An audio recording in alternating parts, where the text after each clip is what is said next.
ظفر الله المؤذن يجيد النظر إلى المونديال من زواياه الخاصة، كونه حضر 4 مونديالات للكبار و4 للشباب. اليوم يكتب لنا عن قصة جميلة يظهر فيها أبناء وآباء في منتخب واحد خلال المونديال الحالي. ظفر الله المؤذن. بعض اللاعبين المشاركين في المونديال الجنوب الافريقي لا يشعرون بالغربة. هؤلاء المحظوظون يرافقهم آباؤهم حتى في الملعب. حالتان مثيرتان للاهتمام في المونديال الحالي. بوب برادلي مدرب اليانكي الأمريكي يقود منتخبا يضم في صفوفه ابنه مايكل برادلي، وهو هداف الفريق إلى جانب ديمبسي.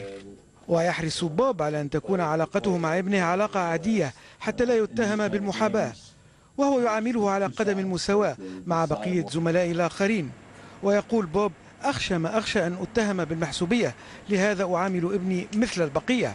إلا أن بوب برادلي لم يتمكن من إخفاء مشاعره وفرحته العارمة، والتي كانت مضاعفة عندما حقق ابنه مايكل هدف التعادل ضد سلوفينيا قبل انتهاء المباراة بدقائق. هو ابن أبوه. بذلك أنقذ الابن رأس والده من مقصلة الخسارة. الحالة الثانية المشابهة في هذا المونديال في المعسكر السلوفاكي الذي يدربه فلاديمير فايس. وهذا المدرب له قصة مثيرة، لأن والده كان قائدا لمنتخب تشيكوسلوفاكيا في السبعينيات، ثم أصبح مدربا وورث عنه مهنة التدريب. وتشاء الصدف أن يقلد الحفيد جده ويصبح لاعبا في منتخب سلوفاكيا، وهو يحمل اسم فلاديمير أيضا. وبين الجد والأب والحفيد قاسم مشترك، وهو الاسم والمشاركة في كأس العالم.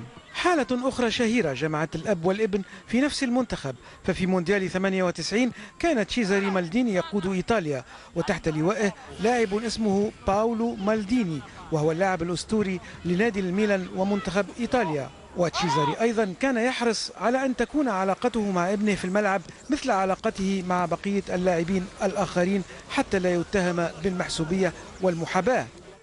ظفر الله المؤذن، العربية.